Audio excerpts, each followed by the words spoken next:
बड़ी बहू वर्षा हर काम में बहुत तेज थी। वहीं छोटी बहू हर्षा हर काम आराम से करती। वर्षा को अपनी तेजी पर बहुत घमंड था। वो बात बात पर हर्षा को ताना मारा करती। एक दिन वर्षा किचन में खाना बना रही होती है और हर्षा से कहती है, देवरानी जी, इतना धीमे धीमे खाना बनाओगी तो लोग भूख से मर जाएंगे। पिछले जन्म में कछुआ थी क्या? मेरा तो पता नहीं, आप बहुत तेज हो। आप पिछले जन्म में घोड़ा थी क्या? वर्षा आराम से चली जाती है। खाना खाने के बाद वर्षा का पति गौतम, हर्षा का पति लोकेश और उनके माता पिता बैठकर टीवी देख रहे होते हैं।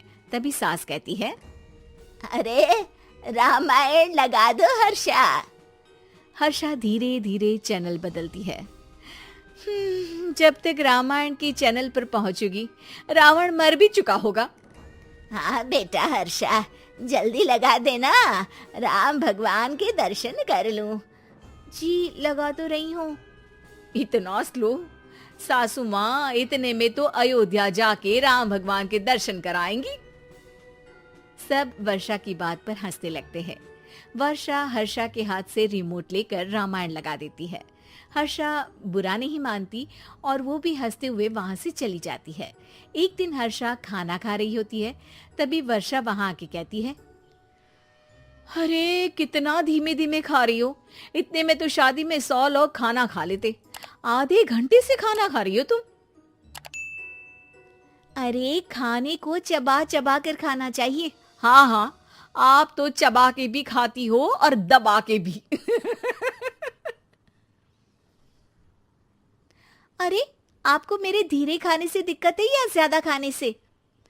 अरे आप धीमे खाओ या ज्यादा खाओ मुझे क्या, बस मैं ये कहने आई थी कि सुबह कुछ मेहमान आ रहे हैं, जल्दी उठ के खाना बना लेना, देर मत करना। साथ में बनाते हैं ना। तुम्हारे साथ बनाऊंगी तो स्पीड को 5वें गियर से पहले गियर पर ले आना पड़ेगा। अरे भाई, तुम्हारे साथ रहकर तो मेरी तेज रफ्तार पर भी असर पड़ेगा और मैं भी तुम्हारी तरह हौले हौले काम करने लगूंगी सब। ठीक है, मैं पराठे बना लूंगी और सब्जी बना लूंगी। आप चपाती बना लेना और दाल बना लेना। हाँ हाँ ठीक है, पर अलग अलग ही बनाएंगे।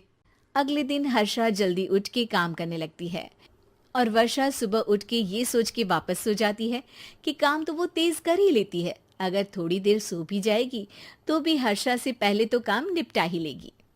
हर्षा बेटा, आज भगवान के लिए थोड़ा जल्दी हाथ चलाना। हाँ, मेहमान आने ही वाले हैं। जी हाँ माँ, आटा गूंद लिया है, आलू उबल रहे हैं, पराठे बनाने ही वाली हूँ, फिर सब्जी भी बना लूंगी। इतने में ही वर्षा वहां आ जाती है। माँ जी, मेरा तो आप टेंशन ही मत लो, अभी उठी हूँ, लेकिन देखना खाना फटाफट राजधानी एक्सप्रेस की स्पीड से बना दूंगी। इतने में ही मेहमान आ जाते हैं। आइए आइए आइए, खाना बन ही रहा है, चाय बनवा लेती हूँ पहले आपके लिए। सास किचन में आती है। वर्षा, वो लोग आ गए, चाय बना दे जल्दी से। हर्षा को नहीं बोल रही क्योंकि वो तो सुबह की चाय देने में शाम कर देगी। चाय बन भी चुकी है माँ जी। वर्षा तेज ही नहीं, सबसे तेज है। आप चलिए, मैं चाय लेकर आती हूँ। वर्षा मेहमानों के सामने चाय लेकर जाती है। ये हमारी बहू है वर्षा, तेज वर्षा कहते हैं इसको। हर काम में इतनी तेजी रखती है जैसे मिल्खा सिंह भाग रहा हो। अरे वाह वाह, फिर तो खाना भी जल्दी मिलेगा हमको। हाँ हाँ, आप चाय नाश्ता खत्म कर लेंगे, उसके पहले ही वर्षा जल्दी से स्वादिष्ट खाना भी लेकर आ जाएगी। वादा तो कर लिया जल्दी खाना देने का। आपकी चपाती भी नहीं बनी और दाल भी नहीं उबली। फिर भी तुमसे पहले काम खत्म हो जाएगा मेरा। तुम्हारी तरह नहीं हूं, घड़ी की सबसे पतली सुई की जैसे धीमे धीमे धीमे काम करती हो तुम। बस वर्षा अपने तेज हाथों से दाल कुकर में चढ़ाती है और आटा निकाल के गूंथने लगती है। थोड़ी देर में कुकर की तेज सीटी बजती है और वर्षा का हाथ डोल जाता है। आटे में पानी ज्यादा पड़ जाता है।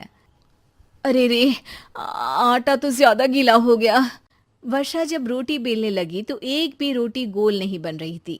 कोई रोटी श्रीलंका के नक्शे जैसी थी तो कोई रोटी ऑस्ट्रेलिया के नक्शे जैसी बनती। वर्षा चिढ़ जाती है। कुकर फिर से जोर से सीटी मारता है। सास बाहर से आवाज देती है। वर्षा बेटा, आज स्पीड थोड़ी कम लग रही है। टाइम और लगने वाला हो तो बता दो बेटा। वर्षा को ये बात सुनकर बहुत बुरा लगता है। वो सोचना भी नहीं चाहती थी कि कभी उसकी तेजी पर कोई सवाल उठेगा। वहीं हर्षा धीमे धीमे अपना काम करती रहती है। वर्षा दाल बनाते वक्त भी इतनी घबरा जाती है कि जल्दबाजी में दाल में नमक ज्यादा गिर जाता है। वर्षा का खाना फिर भी हर्षा से जल्दी तो बन जाता है और जब खाना मेहमानों के सामने लगता है तो सब हर्षा के खाने की तारीफ करते हैं। अरे पराठे तो कमाल की बनी है और सब्जी भी। बस दाल में नमक थोड़ा इधर उधर हो गया है।